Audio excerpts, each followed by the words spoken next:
Hello, my name is Holden Cronin, and I chose the Aborigines people of Australia for my presentation and the current issues they face within society today, focusing on the overrepresentation in the criminal justice system.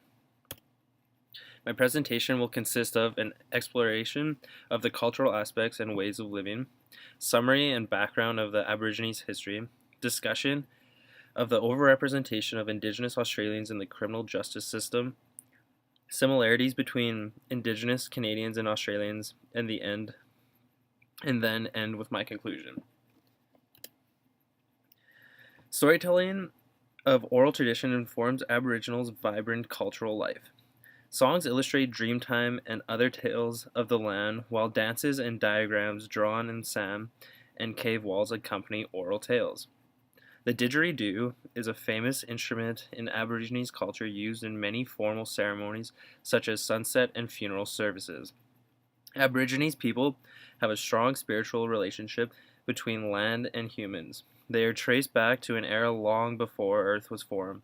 This is known as Dreamtime, where creatures started human society. They made all natural things.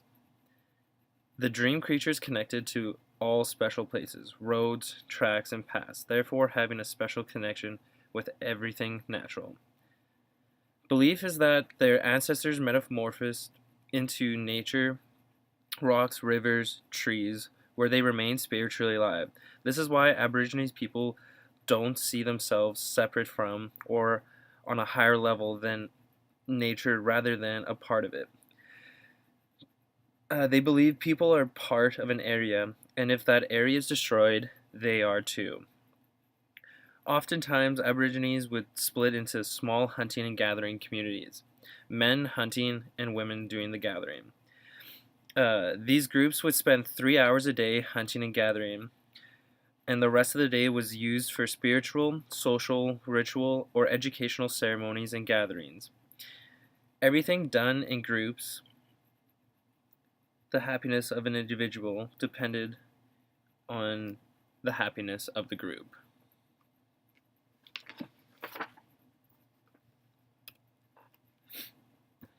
Since the arrival of the Europeans 200 years ago, the lives of the Indigenous Australians have been greatly affected. I found a timeline to help describe the Aborigines' history. 600 years ago was early contact. The outside world started to make contact with some Aboriginal groups. European sailors made contact.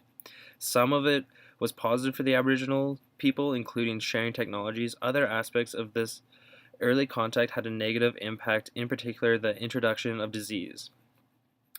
In 1768, the arrival of Lieutenant James Cook and then Arthur Phillip marked the beginning of white settlement. British government does not recognize the rights of Aboriginal peoples in connection with the land. They declared the land as terra nullius, meaning it belonged to nobody. 1788, the first fleet arrives and builds a settlement at Port Jackson in Sydney, New South Wales, the beginning of permanent European settlement of this land.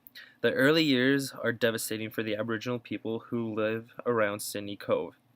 Killings, incarceration, forced removal from land, wars, disease, restrictions of movement, and early attempts at forced assimilation all occur in these early years. With the British presence in Australia established, settlements spread quickly across the continent. While in many areas good relations existed between settlers and Aboriginal people, the century was devastating for Indigenous Australians. When the British arrived, there were between 300,000 and 1 million Indigenous people throughout the Australian continent. At least 3 out of the 4 Indigenous Australians did not survive colonization. In 1835, John Bateman's Treaty was established for purchase of land around Port Phillip by buying 243,000 hectares with 20 pairs of blankets, 30 tomahawks, and other articles. However, Governor Bourke no longer recognizes this treaty. 1900 to 1970, the Stolen Generation. By the early 1900s, laws are taken up in all states, giving governments total control over the lives of Indigenous Australians, dictating where they could live and be employed. It also makes all children of Aborigines peoples wards of the state, meaning they can be removed without permission. Between the two world wars, it is determined that children with Indigenous ancestry should be taken from their families and raised in white institutions. This approach leads to the forced removal of children, what is now known as the stolen generations. During this time, Aboriginal missions are established by a number of churches. 1948 counted as Australian citizens. So in 1948, the Commonwealth Citizenship and Nationality Act gives the category of Australian citizenship to the Australians, to all Australians, including Aboriginal peoples, for the first time. However, at a state government level, Aboriginal people still suffered discrimination. The impacts of this history and events of the past are very important to Aboriginal people of Australia. These events weren't that long ago, and there are many people alive today who were forcibly removed from their parents under government policy, had their children taken away, were not allowed in towns after 6 p.m. at night, were not allowed to be in certain areas without permission, returned from wars only to find that they did not have the same rights as white people, have not enjoyed the same rights as others simply because they are Indigenous. So the effects of colonization. Contact with the British led to economic marginalization, a loss of political autonomy, and death by disease. 10 years after first contact in 1788, the Aboriginal population was reduced by 90%. Three major factors to the diminishing population were due because the introduction to new disease such as smallpox, measles, and influenza that annihilated many Aboriginal communities, settler acquisition of Indigenous land, and direct and violent conflict. In the 1880s, forced assimilation caused Indigenous people to join white rural and urban communities. Joining a society where they are low-paid laborers with limited rights, many Aborigines children were taken from their parents and given to foster parents. Mission schools to eradicate traces of Indigenous culture and to promote assimilation. A direct result of colonialism is the low standard of housing, health care, mortality rate, coupled with high levels of unemployment that results in low levels of income rates and high incarceration rates amongst Indigenous Australians. These are contemporary consequences and its inherent racist nature. This is crucial to understanding how to effectively reduce current rates of incarceration. We have to recognize intergenerational trauma.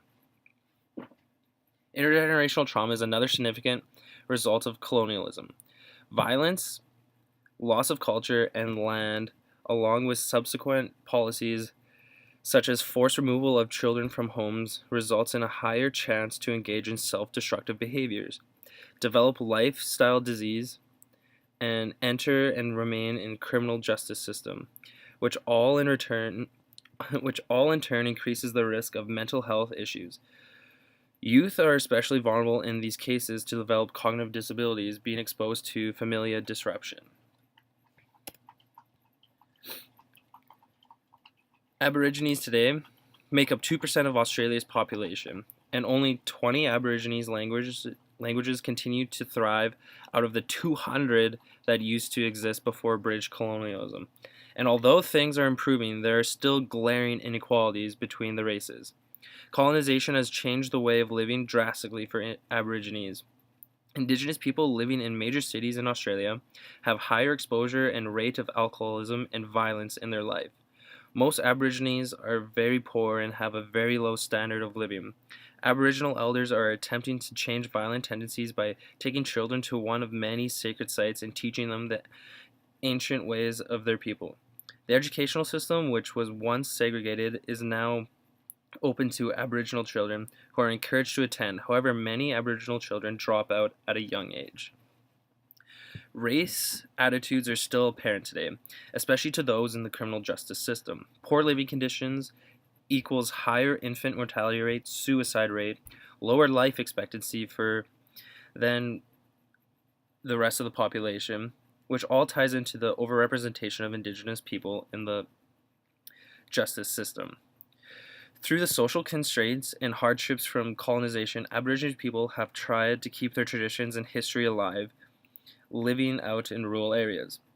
Many of these traditional, many of these traditions um, spread their history and culture to others who seem to have lost it. Youths are able to learn traditional Aboriginal languages. They also have radio and TV stations that feature Aboriginal programming to educate generations that have had no prior experience with their culture. Aborigines also keep up with traditions through art and to sell them around the world. Their art is world famous, and many Aborigines make a living off selling their pieces. Aborigines make and sell the most well known items to come out of Australia, like the boomerang. But some art can't be sold. It's on the walls of caves, like the most famous Australian landmark, Aries Rock. Other Indigenous arts include paintings, beadwork, bark paintings, and baskets.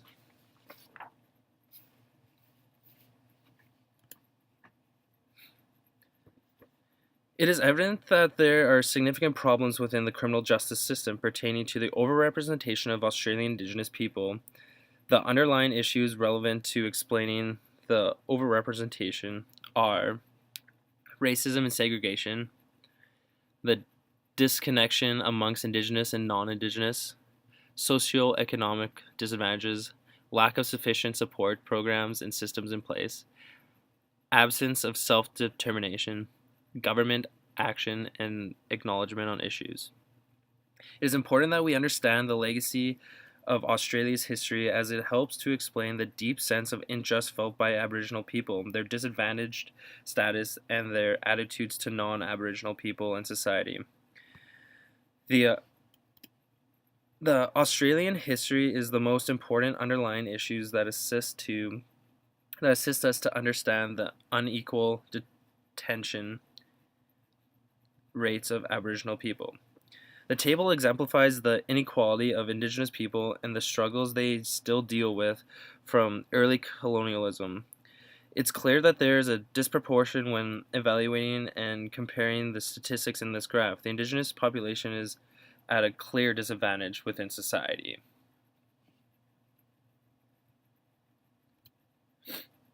Factors contributing to overrepresentation.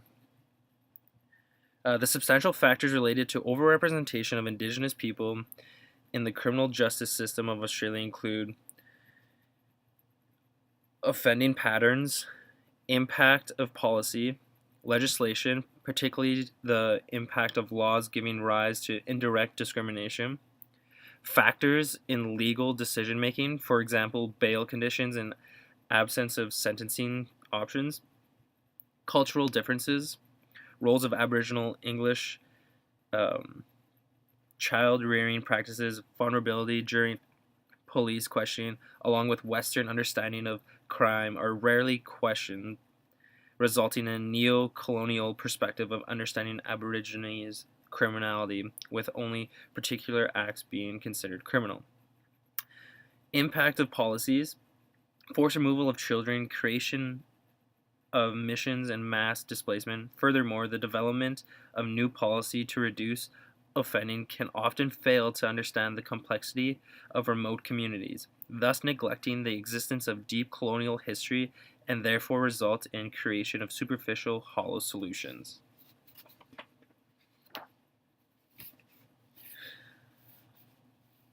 Marginalization, drug and alcohol and other substance abuse, family and community separation. Socioeconomic factors, unemployment and limited unemployment opportunities, health issues, housing, lack of education, and training opportunities. Two factors to consider toward the background and history of imprisonment of Indigenous people in Australia are the following: effects of colonization for individual factors, social determinants of health, housing, education, employment, poverty, etc., mental health disabilities, and other risks. For structural factors, laws and policies, policing, sentencing, bail laws and conditions, access to health and support services, availability of diversion options. Comparing Aboriginal Canadians and Australians. Aboriginal disadvantage in Canada mirror that of the Indigenous people in Australia because both are survivors of colonialism. Aboriginal people in Canada were facing a record high of their children being placed in the child welfare system and a huge overrepresentation in the criminal justice system, the same issues that face Australia. The statistics were almost identical. Aboriginal peoples make up 4% of Canadian population and 25% of its prison population. In Australia, the 3% of the population who identify as Aboriginal make up 27% of those in prison. In both countries, the trauma of colonization was compounded by government policy in taking children away. Australia's stolen generation saw an estimated of 10,000 children forcibly removed and placed on missions to be trained as domestic servants between the late 1800s and the 1970s. In roughly the same period, 150,000 Canadian Aboriginal children were placed in residential schools. The colonization that happened in both countries plays a huge factor in overrepresentation of Indigenous people in the justice system. Improving cultural responsive services to Aboriginal people in custody and access to healthcare on return to community can help reduce the overrepresentation we see in Canada and Australia's justice systems. The need for government to work more clearly and closely with Aboriginal people to break the cycle of crime is crucial if society wants to see change. Solutions. So in conclusion, I ask myself, where do we as a society go from here? Society must begin to utilize the evidence to reform policy and program development and seek to enhance funding and services. Use their government to work more closely with Aboriginal people to break the cycle of crime, disadvantage, and poor health. Improve culturally responsive services to Aboriginal people in custody and access to healthcare on return to the community. Reduce risk factors for poor health, improve access to healthcare and support. Thanks for listening.